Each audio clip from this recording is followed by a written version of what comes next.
À Monaco, le catholicisme est gravé dans le marbre de la Constitution.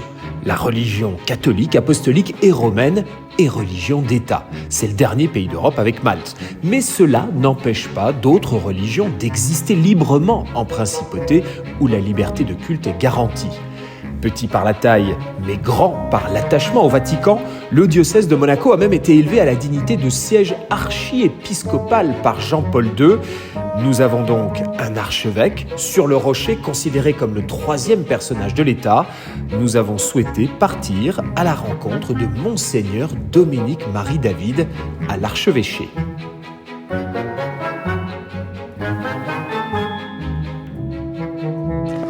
Bonjour Monseigneur. Bonjour Anthony, bienvenue. Ce professeur d'anglais qui a fait ses études en Belgique, prêtre du diocèse de Nantes et de Sautron, passé par Rome, est membre de la communauté de l'Emmanuel. Il a été nommé archevêque de Monaco par le pape François il y a 5 ans.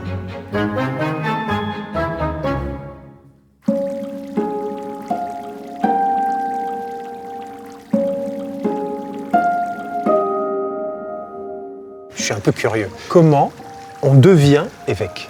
Alors, il y a toujours quelque chose qui nous échappe. La première différence entre un prêtre et un évêque, c'est que le prêtre, à partir d'un appel personnel validé par l'Église, demande à être prêtre, demande à être ordonné prêtre, et un diocèse, un évêque, confirme au nom de l'Église et l'ordonne prêtre. Mais c'est lui qui fait la demande, librement, en ayant réfléchi, en ayant étudié pendant plusieurs années. L'évêque ne demande rien à personne, donc il n'y a pas de candidature, et un beau jour, on vous convoque, en général à l'annonciature, l'ambassade du pape, pour vous signifier la décision du pape de vous nommer évêque de tel lieu. Mais sur quelle base ? Alors ça, il faudrait leur demander. Si vous avez des secrets, moi j'aimerais bien savoir si jamais il y a des personnes qui m'ont dénoncé, qui ont donné de mauvaises idées. Non, il y a des dossiers qui sont établis à partir de prêtres qui potentiellement pourraient l'être, mais ça n'aboutit pas toujours. Et puis après, il y a des enquêtes sur des personnes, et puis après, plusieurs noms sont présentés au pape après un travail collégial du dicastère pour les évêques, et le pape choisit entre 3 noms. Et c'est pour ça qu'il y a toujours un effet de surprise, quelle que soit la personne. Il n'y a pas d'interview, d'entretien d'embauche Non, pas avant. Non. Après, oui. Les interviews, il y en a beaucoup. Une fois. Vous en êtes la preuve. Mais de fait, oui. Avant, non. Et on nous demande de ne pas donner l'information tant que la nomination n'est pas officielle. Mais il se base sur quoi ? Je pense surtout sur l'expérience. Voilà, est-ce qu'il a été pasteur en paroisse ? Est-ce qu'il s'est occupé de la formation ? Est-ce qu'il a été curé ou supérieur de séminaire ?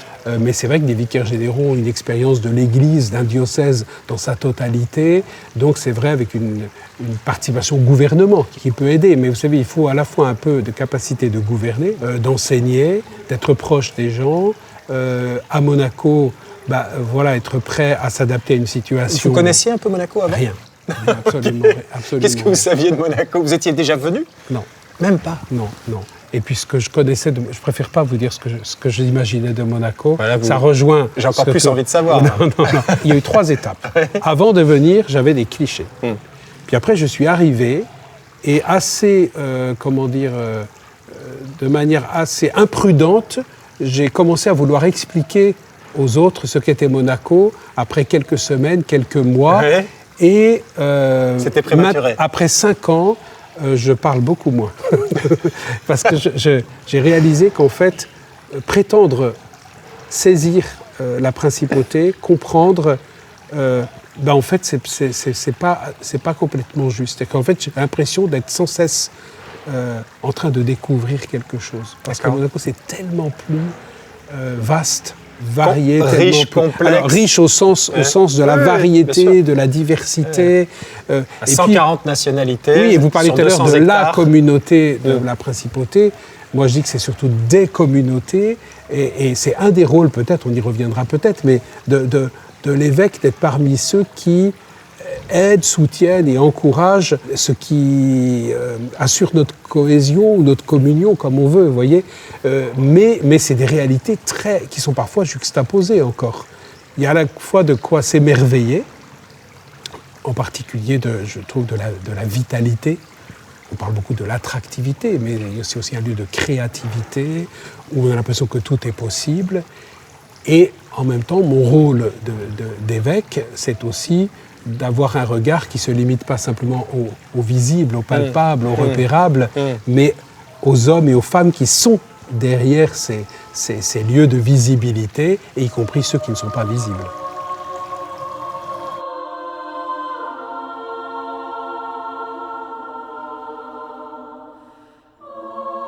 En principauté, les symboles religieux sont présents dans les institutions publiques. Les lois et les valeurs sont souvent influencées par la doctrine catholique, notamment sur des questions morales, familiales et sociales. Mais alors, Monseigneur, c'est quand même une responsabilité particulière d'être archevêque à Monaco, parce qu'il n'y a quand même pas beaucoup de pays où le catholicisme est dans la Constitution et où c'est une religion d'État. Je crois qu'en Europe, il doit y avoir Malte. C'est peut-être le seul autre pays. C'est exactement la question que je me suis posée en arrivant, parce que pour moi c'est complètement inédit. Ouais.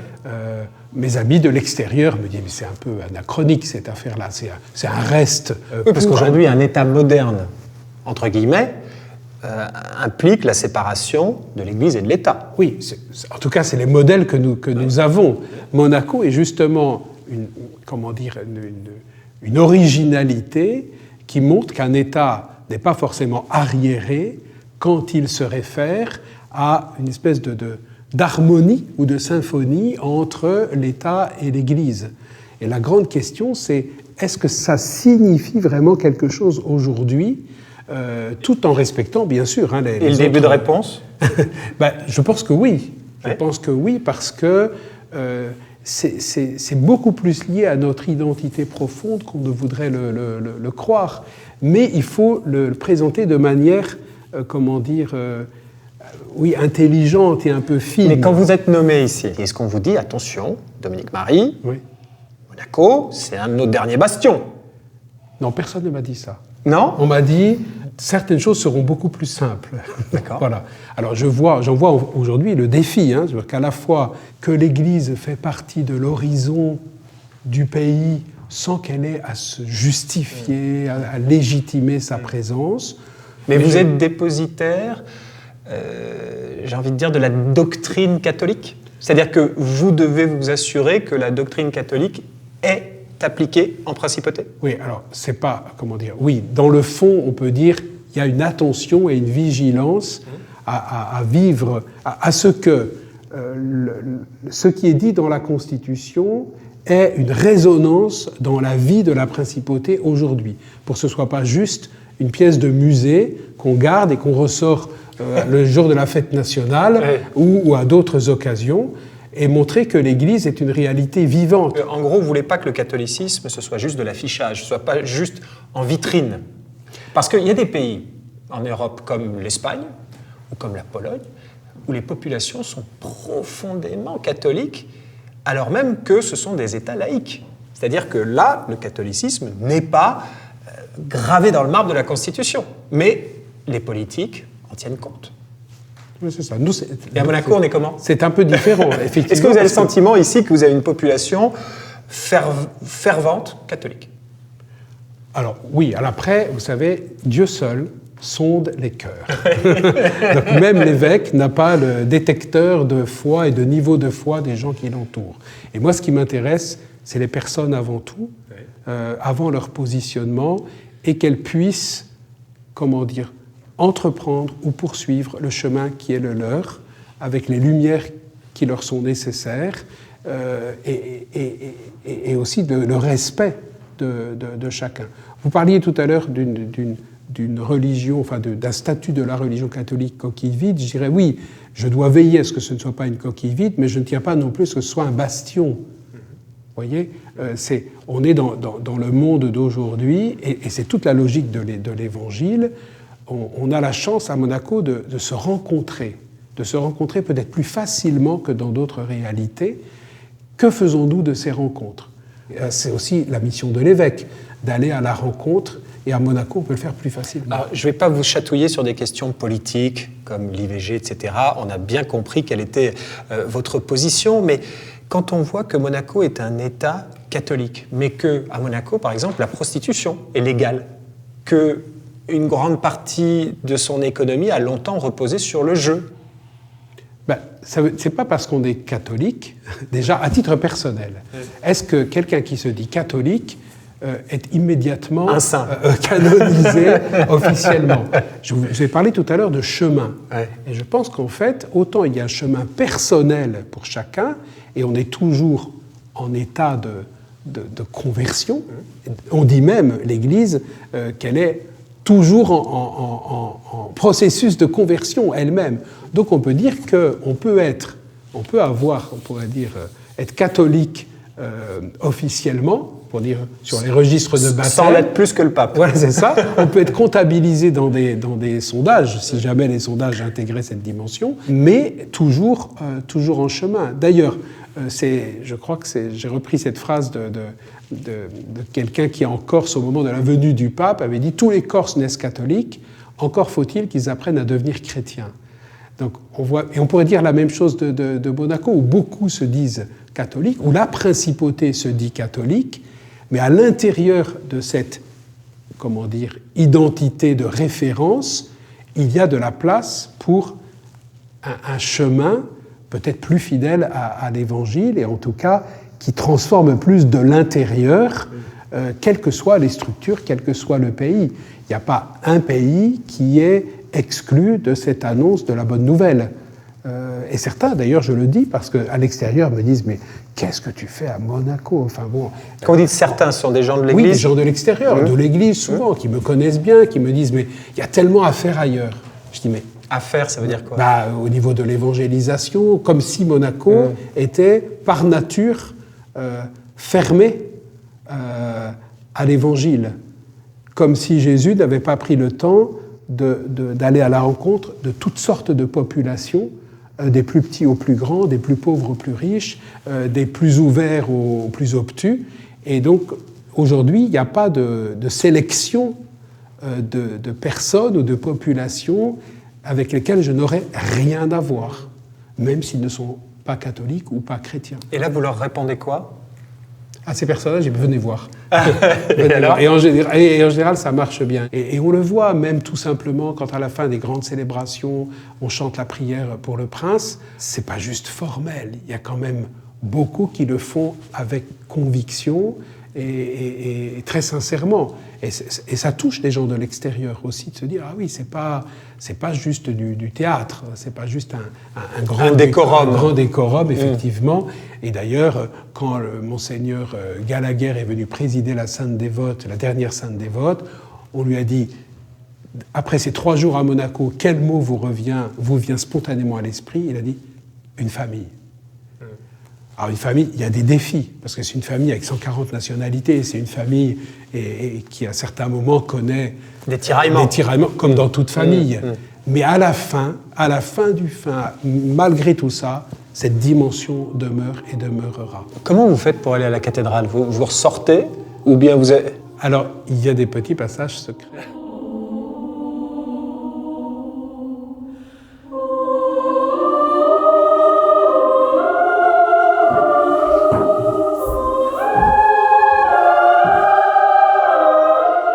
L'archevêché, où Monseigneur David vit, travaille et reçoit, est accolé à la cathédrale Notre-Dame-Immaculée de Monaco. Cet édifice de 18 mètres de haut, dont la construction a démarré sous Charles III en 1875, avec des pierres blanches de la Turbie, a accueilli toutes les grandes cérémonies qui ont marqué le XXe siècle en principauté.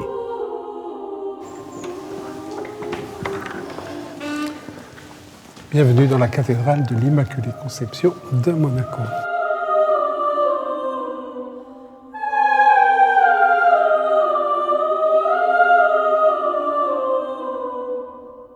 Il y a la cathèdre qui, elle, est le siège destiné à l'évêque et qui symbolise son autorité et la mission d'enseignement qu'il a pour son diocèse. Donc c'est un siège un peu, qui se distingue de tous les autres et qu'on appelle cathèdre et qui donne son nom d'ailleurs à la cathédrale où nous nous trouvons Voilà, donc ça permet de voir le lien entre l'enseignement, l'évêque, le siège qu'il occupe. Il l'occupe pour la première fois le jour où il est ordonné. Et c'est là que donc, vous êtes assis lors des célébrations. Oui, les grandes célébrations, ce qu'on appelle les célébrations pontificales. Le Te Deum. Voilà, le Te Deum, la Sainte Dévote, la fête Dieu, et puis l'Immaculée Conception, les jours où la principauté se réunit. Souvent, ce sont des jours fériés d'ailleurs, et célèbre. Et puis, il peut y avoir beaucoup d'autres occasions, comme les ordinations de prêtres, les ordinations de diacres. Voilà. Donc, c'est un des lieux qui symbolise la fonction de l'évêque et qui demeure toujours au même endroit. C'est-à-dire, même quand il est vide, on se souvient que c'est une cathédrale, qui a une cathèdre, qui est le siège de l'évêque. Et si on peut avoir une petite pensée ou une prière pour l'évêque à ce moment-là, c'est bien. Et au-dessus de la cathèdre, nous pouvons voir les armes de l'évêque, le blason propre à chaque évêque. Lorsqu'il est nommé évêque, il doit choisir une devise et un blason. Et donc, quelle est votre devise et quel est votre blason? Il est fidèle, celui qui vous appelle. Alors, c'est en latin, effectivement, sur le blason. Et donc, c'est une phrase de l'Écriture, bien sûr, qui rappelle que j'ai, choisi de faire reposer ma mission sur la fidélité de Dieu d'abord. Les hommes et les femmes de Dieu qui choisissent de faire reposer leur mission sur la fidélité doivent régulièrement jouer leur rôle de pasteur et remettre les brebis égarées dans le droit chemin. C'est ce qu'a voulu faire l'évêque de Washington récemment face à Donald Trump. Marianne Budd n'a pas hésité à exprimer ses craintes concernant la politique du nouveau président envers les migrants et les membres de la communauté LGBT. Mr. President, millions have put their trust in you. And as you told the nation yesterday, you have felt the providential hand of a loving God. I ask you to have mercy upon the people in our country who are scared now. There are gay, lesbian, and transgender children in some who fear for their lives. Le président Trump a rejeté ces propos qualifiés de méchants et tenu, selon lui, par une pseudo-évêque qu'il avait déjà ouvertement critiquée par le passé. Monseigneur, sans trahir de secret, quand vous prenez la parole ici, lors du Te Deum par exemple, quand vous prêchez, oui, de manière générale, comment vous préparez cette intervention? Sachant que vous êtes le troisième personnage de l'État. Oui, alors... Non, mais est-ce qu'il y a une dimension particulière, pas politique, mais... On peut imaginer qu'il y a un peu de pression à certains moments, surtout à des moments un peu plus, significatifs et solennels de la principauté. Bon, j'ai toujours un peu la même façon de préparer les homélies. Alors, toutes n'ont pas le même enjeu, bien évidemment, entre une homélie avec un petit groupe de jeunes où une part peut être laissée à un peu d'improvisation, mais c'est toujours préparé dans la prière, la réflexion. Et en général, j'ai une préparation, on pourrait dire, lointaine, une préparation plus rapprochée et plus immédiate. Donc la préparation lointaine, c'est commencer à me mettre un peu dans le climat de ce qui sera proposé, en étant attentif aux événements, à des choses que je peux lire, ou des articles, voilà. Et je prends quelques notes pour ne pas perdre la mémoire. Puis après, il y a la préparation rapprochée, qui est, je me mets devant ma feuille, devant mon ordinateur, et puis à partir des éléments que j'ai glanés, de comment, et puis ce que je reçois aussi comme éclairage dans la prière aussi, je pense qu'on peut croire aussi que Dieu nous aide. En tout cas, je me confie beaucoup à lui dans ces moments-là. Mais est-ce que vous choisissez un thème en fonction de l'actualité, oui, en fonction alors ça, c'est justement des événements dans le monde ou en principauté? Oui, j'essaye de trouver un thème qui, effectivement, peut se décliner de différentes manières, mais parfois il vient un peu, pas au dernier moment, mais en tout cas dans la préparation plus immédiate. Est-ce que vous dites là, les choses ne vont pas dans le bon sens à Monaco, il faut que je recadre? Oui, si on prend l'exemple de l'évêque de Washington, qui a voulu passer un message très clair au nouveau président américain, qu'il n'a pas aimé du tout. C'est ça. Les choses profondes ne perdent rien à être transmises avec un peu de bonne humeur. Et je pense que pour Monaco, c'est quelque chose d'important.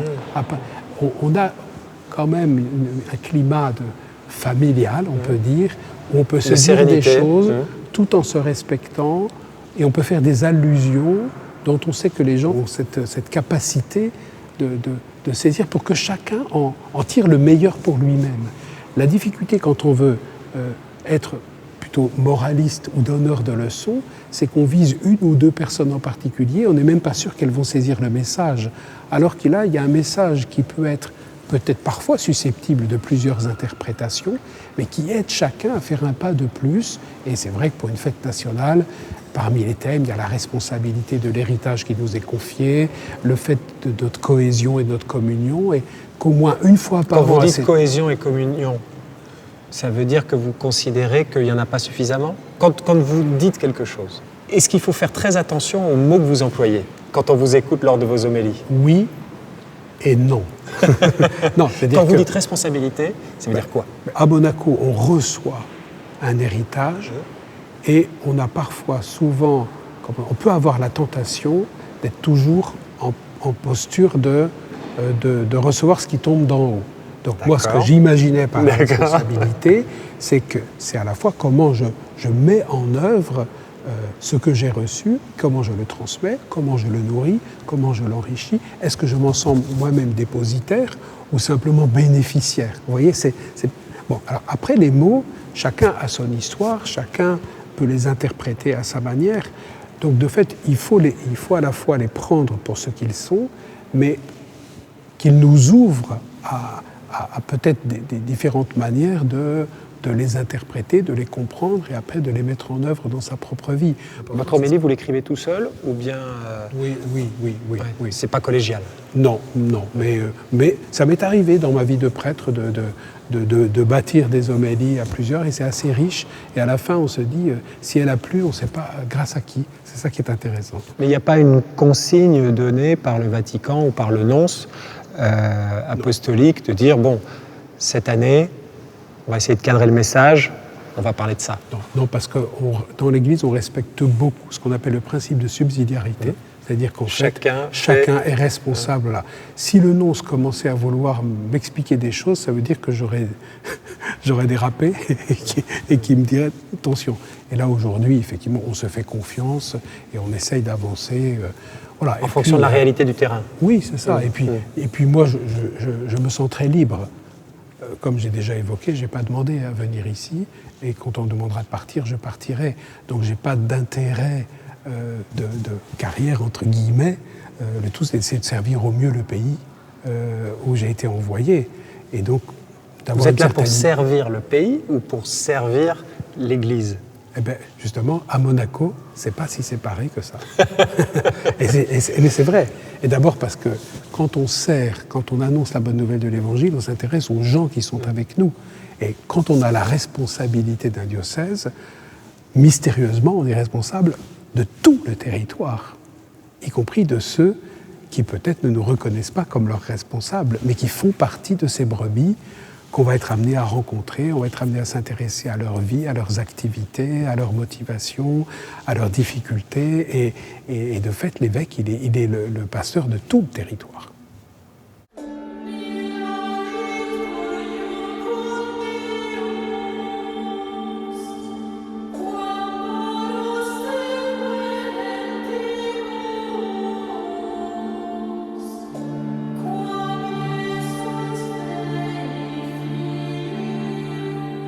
Monseigneur, aujourd'hui, dans ce monde d'incertitude géopolitique, est-ce que vous percevez une sorte d'appel de la foi ? Est-ce qu'il y a de plus en plus de monde qui se tourne vers l'Église ? Étonnamment, oui. Même de façon peut-être même imprévue. Alors, je ne sais pas quelle est la raison. Peut-être que le monde qui nous entoure et qui peut être inquiétant, au moins poser des questions, joue un rôle. Mais en tout cas, il y a une vraie recherche de sens. Et aujourd'hui, et c'est vrai par exemple dans la plupart des régions de France, en ville et même en campagne, un nombre croissant, étonnamment croissant, de jeunes et de jeunes adultes qui se tournent vers l'Église, qui demandent le baptême, qui demandent la confirmation, qui n'ont eu aucune éducation chrétienne et qui ne viennent pas par nos réseaux, par les biais de notre propre communication. Donc on est tous témoins de ça. C'est une vraie responsabilité parce que comment les accueillir, comment les intégrer, comment les accompagner dans leur chemin. Mais aujourd'hui, c'est un phénomène que toutes les paroisses, par exemple pour le mercredi des cendres, au début du carême, il y a des centaines et des centaines de personnes, y compris à Monaco. Toutes les églises étaient archi-combles, alors qu'elles le sont à moitié dans certaines célébrations de ce type. Donc effectivement, votre question, elle tombe à pic parce qu'on est en train d'assister à un phénomène de générations qui ne connaissent plus parce que peut-être leurs parents ont commencé à décrocher, leurs grands-parents ont commencé à décrocher, leurs parents ne leur ont rien transmis. Et aujourd'hui, ils viennent... Et ils vous disent quoi ? Et ils sont curieux de connaître la foi, d'apprendre à lire les évangiles, d'apprendre à prier, de découvrir ce que c'est que la messe, qu'est-ce que ça change des chrétiens. Et c'est exigeant pour nous parce qu'ils nous posent la question à nous, prêtres, évêques ou même fidèles, qu'est-ce que ça change d'être baptisé ? Et pour nous, c'est un défi de savoir répondre rapidement en quelques mots du baptême qu'on a reçu. Et ils nous disent, est-ce que ça transforme notre vie ? Alors en quelques mots, qu'est-ce que ça change d'être baptisé ? Absolument tout. Moi, c'est le premier et le plus grand jour de ma vie, avant d'être prêtre, avant d'être évêque. Le passage de la mort à la vie, des ténèbres à la lumière, ça c'est le cœur de ma vie, quelle que soit la vocation après. Et c'est ce que je dirais sans doute si des jeunes, et ils me le demandent souvent, me demandent de rendre compte un peu de l'espérance qui est en moi. Par exemple, souvent quand on prépare une prière dans une église ou même chez soi, on peut allumer une petite bougie et souvent je dis aux gens, à chaque fois que vous allumez une bougie pour la prière, vous êtes une nouvelle lumière d'espérance dans notre monde et on peut dire une nouvelle lumière d'espérance à Monaco, dans notre principauté. Puissions-nous être ces témoins, ces lumières de l'espérance dans ce monde. C'est mon désir le plus ardent. Merci Monseigneur de nous avoir accueillis, c'était une belle rencontre. Merci Anthony, merci beaucoup.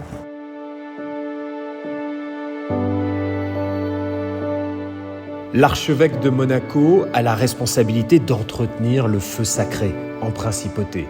Sa mission est délicate, sensible, dans un État catholique où des propositions de loi récentes telles que sur l'interruption de grossesse vont à l'encontre de la doctrine de l'Église. Mais Monseigneur David se voit avant tout comme un pasteur chargé de mener son troupeau sur le chemin de la foi.